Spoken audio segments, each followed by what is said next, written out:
Les Rois maudits, tome 2, La Reine étranglée, de Maurice Druon, lu par Jérémy Covillot. « Que veut Louis ?» demanda Marguerite. D'Artois souleva sa jambe monumentale et frappa le dallage 2 ou 3 fois du talon. « Il veut demander l'annulation de votre mariage, » répondit-il, « et vous voyez qu'il la souhaite rapidement puisqu'il n'a pas traîné à me dépêcher vers vous. » Ainsi, je ne serai jamais reine de France, pensa Marguerite.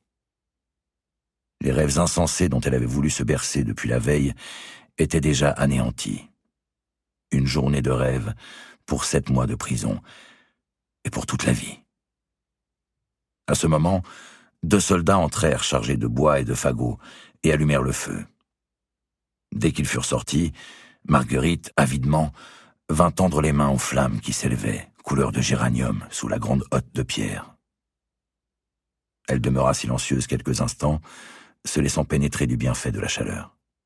« Eh bien, dit-elle enfin avec un soupir, qu'il demande l'annulation. Qui puis-je ?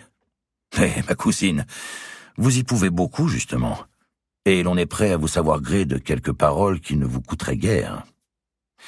Il se trouve que l'adultère n'est point motif d'annulation. C'est absurde, mais c'est ainsi. Vous pourriez avoir eu 100 amants au lieu d'un, et même être allé vous rouler en Bordeaux, vous n'en seriez pas moins toujours indissolublement marié à l'homme auquel vous vous êtes unis par devant Dieu. Interrogez le chapelain, ou qui vous plaira. Moi-même, je me suis fait expliquer ces choses, car je ne suis guère savant en droit canon. Un mariage ne se rompt point, et si l'on veut le casser, il faut prouver qu'il y avait empêchement à ce qu'il fût contracté, ou bien encore, qu'il n'a pas été consommé. Vous suivez mon propos ? Oui, je vous entends, dit Marguerite. Alors voici, reprit le géant, ce que monseigneur de Valois a imaginé pour tirer Louis d'affaire.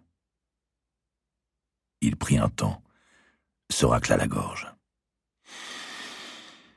Vous acceptez de reconnaître que votre fille Jeanne n'est point de Louis. Vous reconnaissez que vous vous êtes toujours refusé de corps à votre époux, et qu'ainsi, il n'y a pas eu vraiment mariage. Vous déclarez cela tout benoîtement devant moi et devant votre chapelain qui contresigne. On trouvera sans peine parmi vos anciens serviteurs ou familiers quelques témoins de complaisance pour certifier la chose. De la sorte, le lien ne peut plus être défendu, et l'annulation va de soi. « Et que m'offre-t-on en échange ?»« En échange ?» répéta d'Artois. « En échange, ma cousine, on vous offre d'être conduite dans quelque couvent du duché de Bourgogne jusqu'à ce que l'annulation soit prononcée, et ensuite de vivre comme il vous siera ou comme il siera à votre famille. » Dans le premier mouvement, Marguerite faillit répondre « J'accepte. Je déclare et signe tout ce qu'on veut, à condition que je sorte d'ici. » Mais elle vit d'Artois qui l'épiait, paupières mi-closes sur ses yeux gris, avec une dureté fort peu accordée au ton débonnaire qu'il s'efforçait de prendre. « Je vais signer, pensa-t-elle, et ensuite, on me maintiendra en geôle. » Puisqu'on venait lui proposer un marché, on avait besoin d'elle.